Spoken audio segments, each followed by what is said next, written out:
All right, so a couple of days ago, I did my first podcast, and I want to keep that thing going. But I did say that I was going to continue to do commentary videos and just little one-off videos here and there without committing to a full-on 25, 30-minute, 1-hour podcast or whatever.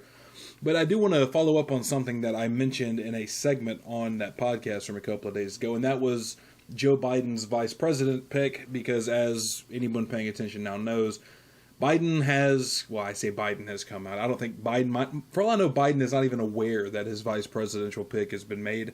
But his campaign has at least released that Kamala Harris will be his vice president pick. And as I talked about in the podcast a couple of days ago, Biden's criteria was basically, he said that it's going to be a woman, and hinted strongly and got a lot of pressure that that woman be a woman of color. So in the list that I had mentioned in the podcast, Kamala Harris was one, Susan Rice was another. That was Susan Rice being the national security advisor, a national security advisor under the Obama administration.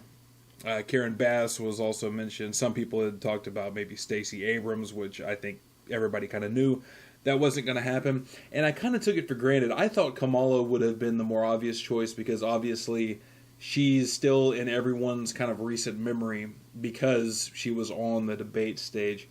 At least she was until she got completely kneecapped by Tulsi Gabbard. But what's interesting about this, though, with Kamala Harris is how does this change the odds for Biden? Now, obviously, Biden is still winning in every poll that I'm aware of, and he's still got a pretty big lead over Trump. Now, I think that obviously the polls said similar things about Hillary, but I think people that are in the Trump camp need to make sure that they're not just getting some confirmation bias on this. Just because Trump beat Hillary does not mean that Biden couldn't beat Trump.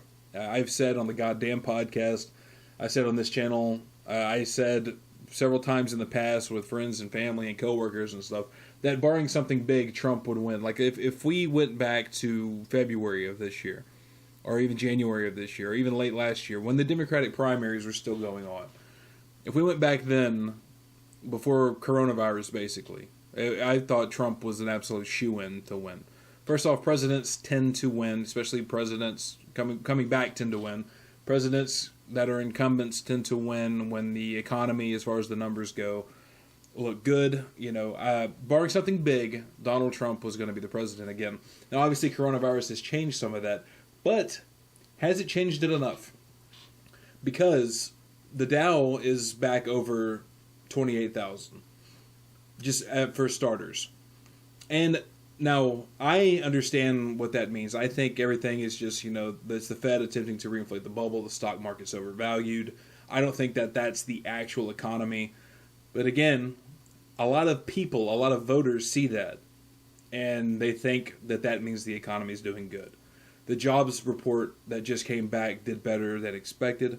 Unemployment is just over, official unemployment is just over 10%. Better than what they had projected it to be. If things continue that way, and Donald Trump can convince enough people that, it's just because of the coronavirus and that the economy was doing good, which, by the way, he can convince people of that because so many people were convinced of that beforehand. And the thing is, rightfully so.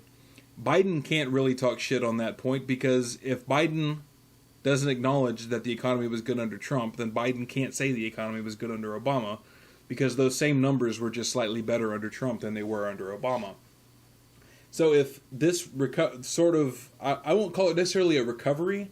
It don't even have to be a recovery. If everything's looking like it's getting back to how it was pre-coronavirus, if it's at least moving in that direction, Trump has some kind of an argument to convince people that, hey, look, it is getting better. It's getting back to this, the greatest economy in the history of the country, which is absurd, but it does work on voters.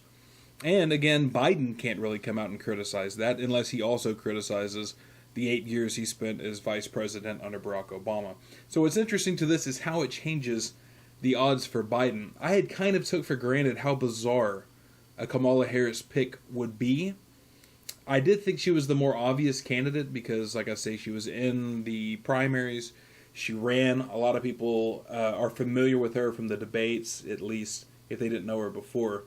But it is kind of bizarre because one of the things that Biden has been hit with the hardest is co-authoring the crime bill of 93 or 94, whichever year it was, that is pretty notorious for being awful.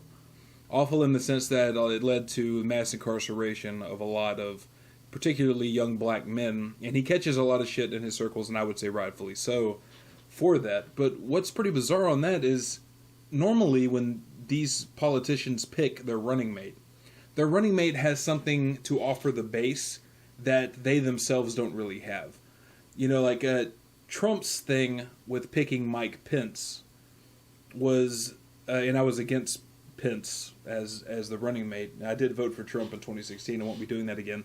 But Trump picked Pence, where Pence played to the evangelical side of the base, but Pence also played to the establishment. That's one of the things that they were worried about with Trump running, is Trump might have had a lot of statements, might have said a lot of things in the campaigns, and just said things in public over the years that you could look at his positions on things.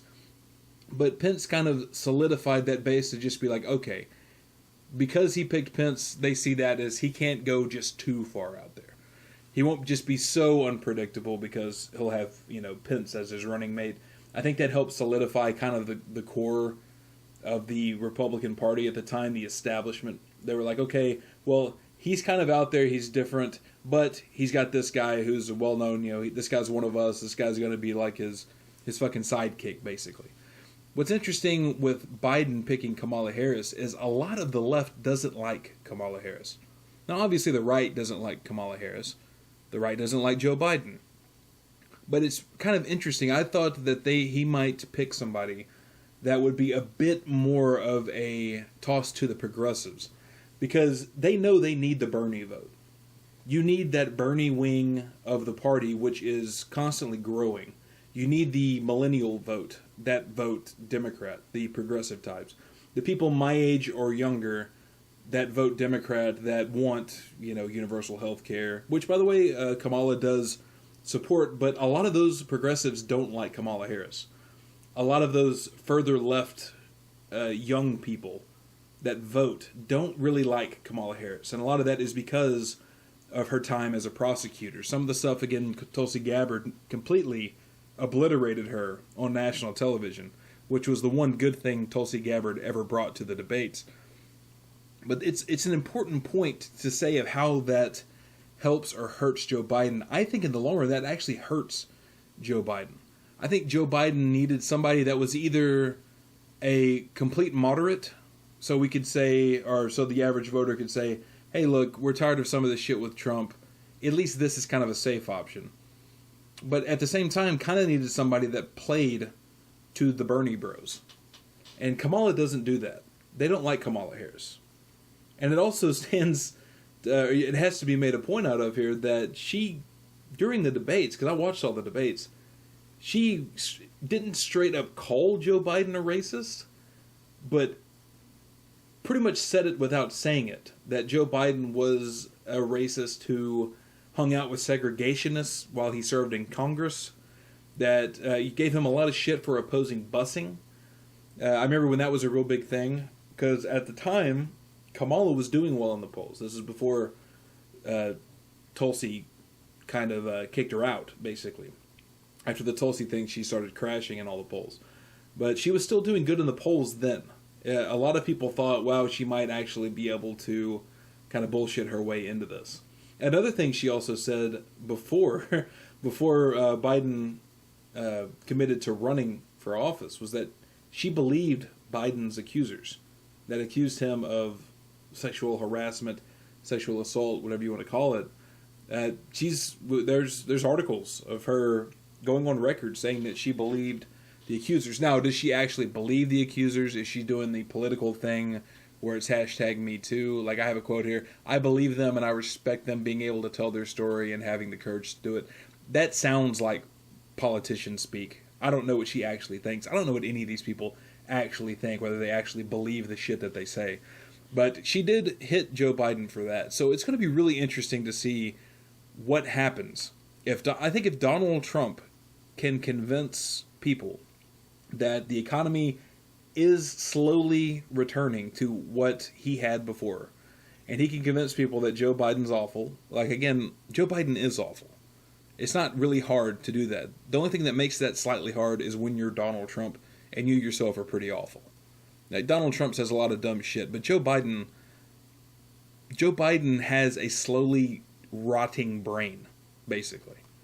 So it's interesting to see how this is going to play out. And honestly, what the madman that is the President of the United States is going to hammer Kamala Harris with.